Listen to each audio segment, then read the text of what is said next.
আজকে আমি প্রথমেই বলে রাখি, আমি কিন্তু ভিডিওর কিছু ক্লিপ আমার ল্যাপটপ থেকে ভিডিও করে দেখাচ্ছি। কারণ আমার কাছে এগুলোর মোমেন্টে ভিডিও করা ছিল না। এগুলো করার মতো সময় আমি পাইনি। So hello everyone. নমস্কার সবাইকে। Today I will share my brothers wedding blog, যেটা অনেকদিন আগেই হয়ে গেছে, কিন্তু আমার ভিডিওতে ভয়েস ওভার দিতে ভালো লাগে না। তো বাড়ি থেকে আমরা প্রথমে বেরিয়ে গিয়েছিলাম মন্দিরের উদ্দেশ্যে। আমরা এখন বরযাত্রী যাচ্ছি। গত ভিডিওতে আমি বরযাত্রী যাওয়ার আগের মুহূর্ত পর্যন্ত যা রিচুয়াল হয় সেগুলো দেখিয়েছিলাম। আজকে আমি বিয়েটা দেখাবো। বাড়ি থেকে বেরোনোর পর আমরা প্রথমে গাড়ির কাছে চলে এলাম। এখানে এসে খানিকক্ষণ অপেক্ষা করছিলাম, কারণ এখানেও কিছুটা নিয়ম বাকি ছিল। তো এই তো গাড়িতে উঠে পড়েছি। এবার আমরা যাব বৌদির বাড়ি, বৌদিকে আনতে। গাড়িতে উঠে দুটো গান শুনতেই আমরা কনের বাড়ি পৌঁছে গেছি। কারণ মাত্র ৩০ মিনিটের রোড ডিসটেন্স ছিল আমাদের ২ বাড়ির মধ্যে। ওখানে যাওয়ার পরে প্রথমেই আমরা দর কষাকষির পাল্লায় পড়েছিলাম। এই তো সেই দর কষাকষির নমুনা। আর হ্যাঁ, বিয়ের আসল মজা কিন্তু এইসব জায়গাগুলোতেই থাকে। তো এখানে বরপক্ষ আর কোনো পক্ষের মধ্যে একটা যুদ্ধ হচ্ছে আরকি। টাকা এরা দেবে না, আর ওরা না নিয়ে বরকে ঢুকতে দেবে না। কোনো রকমে এখানে ঝামেলা মিটিয়ে বাড়িতে তো ঢোকা হলো, কিন্তু এখন বরণ করবে এবং সেই বরণের বেলাতে এসেও এরা টাকা চাইছে পা ধুয়ে দেওয়ার জন্য। তারপরে এখানেও টাকা পয়সা দিয়ে মিটমাট করার পরে আমরা সবাই চলে গেছিলাম বৌদিকে আশীর্বাদ করতে। হ্যাঁ, বলে রাখা ভালো, আমাদের এদিকে বিয়ে কিন্তু এরকম ভাবেই হয়। কনেকে আগে আশীর্বাদ করা হয়নি, কারণ মেয়ের বাবা চাইছিল না। উনি বলছিল বিয়ের দিনই করতে, আর এটাকে শুভক্ষণ বলে। তো এখানে আমরা বৌদির জন্য যা জিনিসপত্র এনেছিলাম সেগুলো তার হাতে দিচ্ছিলাম। আমার বৌদি খুবই সাদামাটা মানুষ, অত শৌখিন নয়, তাই তার সাজগোজ সে নিজেই করেছে। এখানে আশীর্বাদ চলার ফাঁকে আমরা একবার গিয়ে খেয়েও এসেছি। খেয়ে এসে দেখি এখনো পর্যন্ত কিছুই হয়নি। যেহেতু বিয়ের লগ্ন ছিল রাত ৩টের দিকেই, তাই সবাই ঢিলেঢালা ভাবেই তাদের কাজগুলো করছিল। তো কনেকে ঘরে নিয়ে যাওয়ানোর পরে আমার দাদাকে এখানে পিঁড়িতে বসানো হয়েছে। এখন জানি না এখানে কি হচ্ছে। এই তো এখানে দাদাকে এখন শুভদৃষ্টির জন্য রেডি করানো হচ্ছে। এখন তারা কনেকে বের করবে।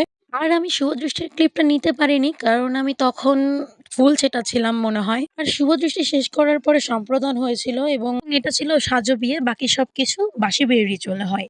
এই তো আমি বাসি বিয়ের দিনের সাজ আমি একদমই সাজিনি, কারণ প্রচণ্ড চ্যাপচ্যাপে গরম ছিল। আর বাসি বিয়ের দিনে ১ম যে কাজটা হয়েছে সেটা হলো রেজিস্ট্রি।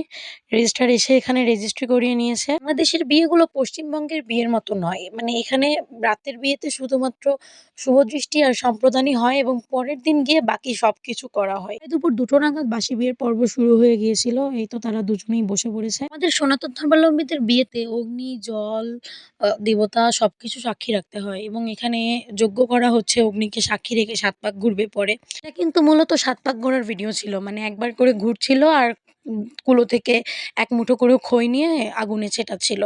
তো এটা আমি ঘোরার ভিডিওটা করতে পারিনি, কারণ ওখানে অনেক ভিড় ছিল। ঠিকঠাকভাবে দাঁড়াতেই পারছিলাম না। সেখানে ভিডিও কিভাবে করব? তারপরে বিয়ের অনেক রিচুয়ালই হয়েছে, যেটা আসলে আমি জানি না এগুলো কি নিয়ম বা কেন করা হয়। আমার তো আর বিয়ে হয়নি। দাদার বিয়ে নিয়ে আমাদের অনেক প্ল্যান ছিল, কিন্তু কোনোটাই আমরা করে উঠতে পারিনি। এটা আমাদের অনেক বড় একটা আক্ষেপ, সারা জীবন থেকে যাবে। ওই যে কথায় বলে না, মানে যেটা নিয়ে বেশি পরিকল্পনা করা হয় সেটা কখনোই হয় না। তো যাই হোক, এখন এখানে যজ্ঞের আগুনে ওরা হচ্ছে খই ঢালছে। আরেকটা কথা আমি বলি, জানি না ওদের বাড়িতে মণ্ডপটা কে সাজিয়েছিল।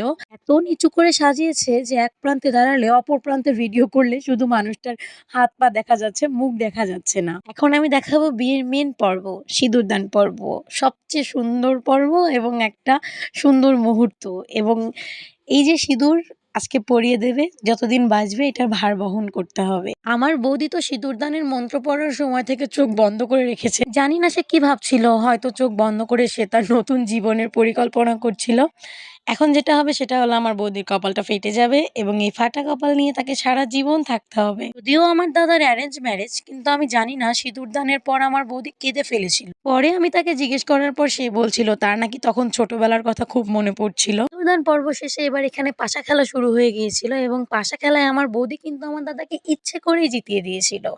আর তারপরে সে বলছিল এটা নাকি ভালোবাসা। সে সবসময়ই চায় আমার দাদাই যেন সব জায়গাতে আগে থাকে এবং জিততে পারে। তারপরে বিয়ে প্রায় শেষ হয়ে গেছে। এখন আমার দাদাকে সে প্রণাম করছে। এবার আমরা ঘরে চলে যাব। ঘরে গিয়ে খাওয়া-দাওয়া শেষ করার পরে তারা আবার বাইরে এসে দানের জন্য বসেছে। মানে এখানে এখন আশীর্বাদও করা হবে, এবং ছেলের হাতে কন্যাকে দানও করা হবে। তো ওইদিকে আমি চলে গেছিলাম ছবি তুলতে, এবং ছবি তুলতে গিয়ে আমি দেখি যে এখানে দানের জিনিসপত্র সব তোলা হচ্ছে। আরে ভাই, তোরা মেয়েও নিবি আবার জিনিসপত্রও নিবি, কি জিনিস ছেলেরা! এসব রেখে আমি আবার তাড়াতাড়ি বাড়িতে চলে গেলাম, কারণ এখন বিদায় হবে এবং এর মধ্যে ইলেকট্রিসিটিও চলে গেছিল। অনেক কাজ ছিল, আর বৌদির কান্না দেখে আমাদেরও কান্না পেয়ে গিয়েছিল। তারপর বৌদিকে নিয়ে আমরা বাড়ি চলে এলাম। এখানে বউ বরণের পর্ব চলছে। আমার ফোনে আর চার্জ ছিল না। তো আজকে এই পর্যন্তই। বাই।